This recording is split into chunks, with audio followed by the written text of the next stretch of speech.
तर आज मी special dish बनवली आहे। काल होता संडे आणि संडेला काहीतरी स्पेशल ते काय खायचं म्हटलं तर पोळी करायची किंवा भाकर करायची किंवा अजून राईस बनवायचा, त्यापेक्षा म्हटलं काहीतरी वेगळं बनवायचं। तर इथे मी एक वेगळा मेनू बनवलेला आहे आणि भरपूर ठिकाणी याला वेगळे नाव म्हणतात। कोणी रोडगे म्हणतात, कोणी बट्ट्या म्हणतात, कोणी बिट्ट्या म्हणतात। तर चला हे बनवायसाठी आता काय लागतं, इथे मी गव्हाचं पीठ घेतलेलं आहे। आता गव्हाचं पीठ थोडं जर जाडसर असेल तर एकदमच छान।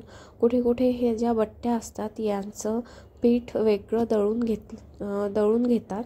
आता माझ्याकडे तसं तयार पीठ नव्हतं, याचं पीठ कसं तयार करायचं हे पण मी व्हिडिओ एखाद्या वेळेस शूट करेन, दाखवेल तुम्हाला।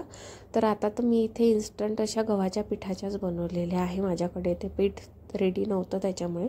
तर गव्हाचं पीठ घ्यायचं, त्यामध्ये चवीपुरतं आपलं मीठ टाकायचं, थोडंसं जास्त चवीपुरतं, म्हणजे जसं आपण पोळ्या करताना टाकतो एकदम थोडंसं, तसं नाही, थोडं जास्तच टाकायचं। त्यानंतर इथे टाकायचं आपल्याला ओवा हातावर थोडासा क्रश करून घेतलेला आहे मी, थोडी छान चव लागते। त्यानंतर इथे मी तीळ टाकली आहे, तीळ भरपूर टाकायची, जेणेकरून आपण जेव्हा त्या तळतो ना तेव्हा एवढा सुंदर दिसतो ते तिळीमुळे आणि टेस्ट पण। त्यानंतर इथे मी टाकलेलं आहे थोडं जिरं आणि आपल्याला टाकायची किंचित थोडीशी अशी हळद, जेणेकरून ते पिठाला कलर येईल, जे आपण बनवतो आहे त्याला थोडा पिवळट कलर येईल त्यामुळे। आणि हे जे पीठ आहे हे घट्ट मळून घ्यायचं आहे। यामध्ये 2 चमचे आपल्याला तेल घालायचं आहे, पुढे मी यामध्ये तेल पण घातलेलं आहे। तर यामध्ये तेल किंवा तूप पण तुम्ही घालू शकता आणि थोडं पाणी करत आपल्याला घट्ट गोळा असा मळून घ्यायचा आहे।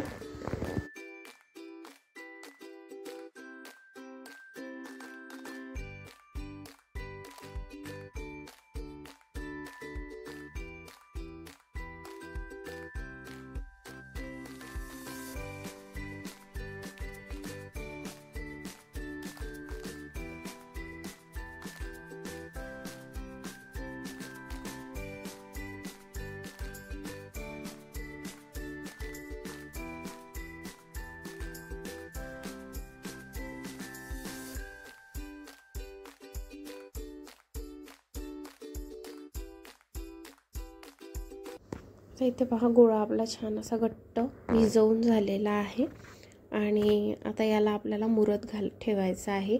एक 5 ते 10 मिनिट तरी याला झाकून ठेवून द्यायचं, जेणेकरून हा सॉफ्ट होईल थोडा। आणि इथे पहा, मी भाजीची तयारी केलेली आहे, याच्याबरोबर ना वरण आणि साधं वरण फिक्कं आणि नंतर आलू वांग्याची भाजी खूप छान लागते। तर इथे मी मसाला तयार करून घेतलेला आहे, त्यामध्ये आलं आहे, कांदा आहे, त्यानंतर खोबरं आहे, खाकस आहे, त्यानंतर धनेपूड टाकलेली आहे, माझ्याकडे पूड होती त्यामुळे धने पावडर टाकलेली आहे आणि थोडा टाकलेला आहे शेंगदाणे पण यामध्ये टाकले होते। आणि हे सगळं जे मिश्रण आहे हे वाटून घेतलं आहे, म्हणजे खोबरं, त्यानंतर खाकस, शेंगदाणा, त्यानंतर लसण, अद्रक, थोडं जिरे, कांदा, याचं पूर्ण हे वाटण तयार करून घेतलेलं होतं इथे। आणि आता आपल्याला थोडंसं तेल जास्तच घ्यायचं आहे, जेणेकरून या भाजीला छान अशी तर्री येईल आणि तरच छान लागते। आणि थोडीशी झणझणीत अशी भाजी असते, त्यामुळे तिखट पण थोडंसं जास्तच टाकायचं असतं या भाजीला। आणि पहिलं तर हा मसाला छान कोरडाच आपल्याला असा परतवून घ्यायचा, इथे बघू शकता तुम्ही, असं तेल सुटेपर्यंत पहिले हा भाजून घ्यायचा आहे मसाला छानपैकी। आणि आता यामध्ये काय करायचं आहे, बाकी मसाला ॲड करायचे आहे। इथे मी पहा, जेव्हा हा मसाला छान असा लालसर भाजला गेला त्यानंतर टाकलेली आहे हळद, आणि हळद एकदम जास्त नाही टाकायची, नाहीतर भाजी पिवळी दिसेल। आणि इथे मी तिखट टाकून घेतलेलं आहे, तर तिखट तुम्ही तुमच्याप्रमाणे टाका, तुम्हाला जास्त तिखट हवं आहे की कमी, पण तिखट हेच असते, ही भाजी टेस्टी लागते। आणि याला परत एकदा छान असं मिक्स करून घ्यायचं आणि थोडं पाणी टाकून हा मसाला भाजून घ्यायचा, जोपर्यंत तेल सुटत नाही त्या मसाल्याला तोपर्यंत हे मी वाटण छान भाजून घेते।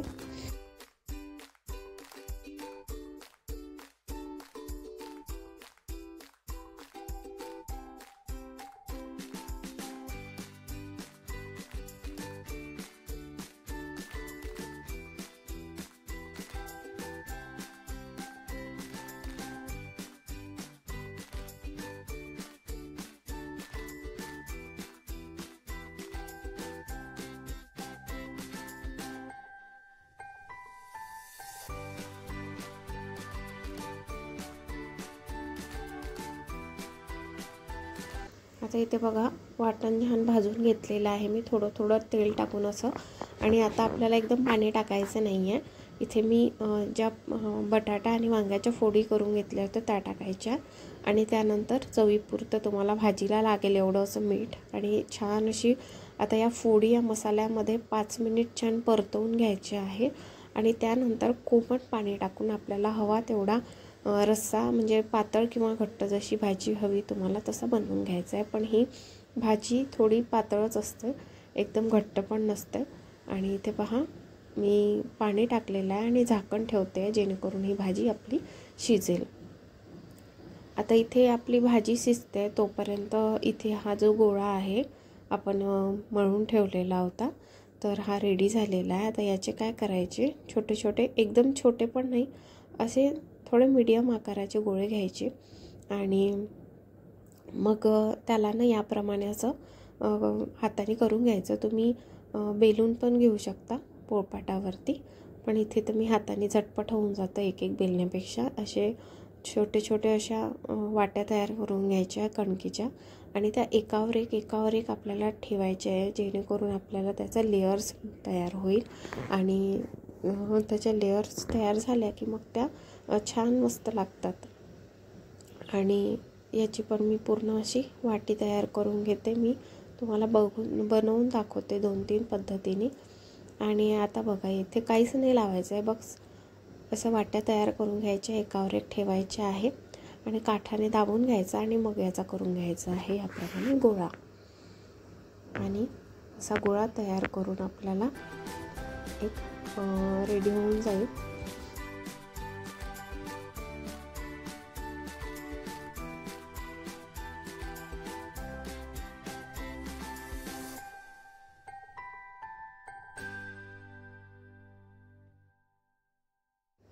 आता एक गोळा रेडी झालेला आहे. आपण याला काहीच लावलेलं नव्हतं, तेल, तूप किंवा पीठ काहीच नाही. आता आपल्याला पुन्हा एक सेम प्रोसेस करायची आहे, फक्त आपल्याला तिथे तेल वापरायचं आहे. एक वाटी बनवायची आहे, थोडं तेल लावायचं आहे आणि त्यानंतर तो मोठा गोळा असा तयार करून घ्यायचा आहे.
आता इथे तुम्ही बघू शकता छान गोळे तयार करून घेते मी सगळे.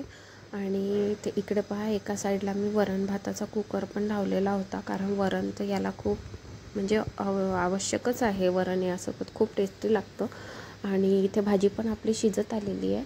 आता इथे मी जे गोळे तयार करून घेतलेले आहे तर काय करायचं, खूप जण काय करतात उकळत्या पाण्यात या गोळ्यांना सोडतात, पण त्यामुळे त्याची चव चालली जाते. थोडं गोळे असे पानके लागतात. त्यामुळे काय करायचं, खाली एका भांड्यामध्ये पाणी ठेवायचं, त्यावर चाळणी ठेवायची आणि त्यानंतर असे हे गोळे ठेवून याला छान एक 10 मिनिट तरी मंद आचेवर वाफवून घ्यायचं.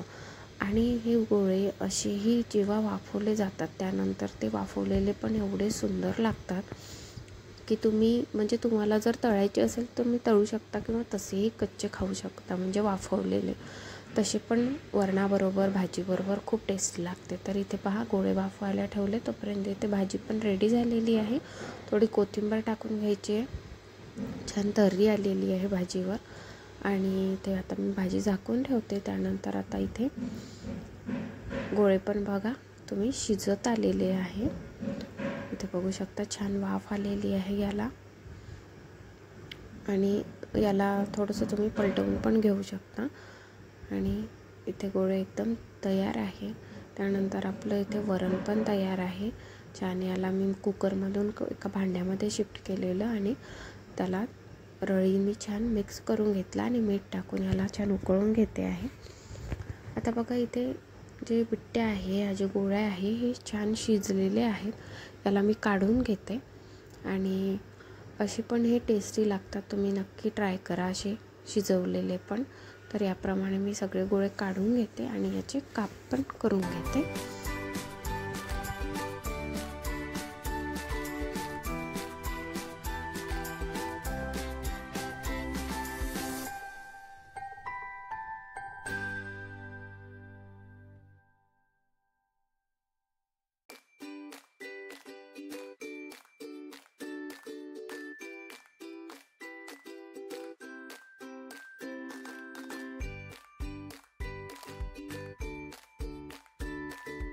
याप्रमाणे असे इथे मी काप करून घेते. आता इथे काप करताना पाहू शकता तुम्ही किती छान इथे लेयर्स आलेले आहेत. जर तुम्ही एकावर एक पदर असे जशा मी वाट्या तयार करून गोळे बनवलेले होते तसे न करता तुम्ही डायरेक्ट जरी गोल गोळा करून जरी तुम्ही वाफवून घेतले तरीही चालेल. तरी पण असे छान आतून लेयरच दिसते. आणि इथे बघा त्या लेयर एकदम अशा निघत होत्या, त्यामुळे मी या पद्धतीने कापून घेते जेणेकरून त्या एकदम अशा लेयर सुटणार नाही. तर अशा पद्धतीने मी सगळ्या हे जे काप आहे हे करून घेते आणि मग आपल्याला याला तळून घ्यायचे आहे. जर तुम्हाला तळायचे नसेल तर तुम्ही असे पण खाऊ शकता, पण एक तळल्याने एक वेगळा स्वाद येतो.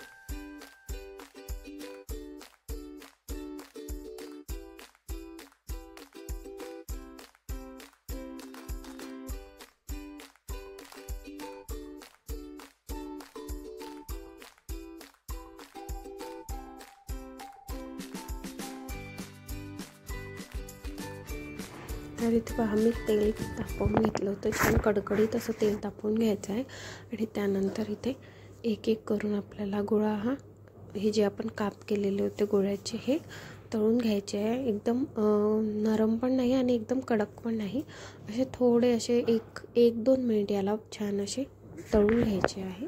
आणि असे पहा इथे आपले बिट्ट्या ज्या आहे किंवा बट्टी जी आहे एकदम रेडी आहे.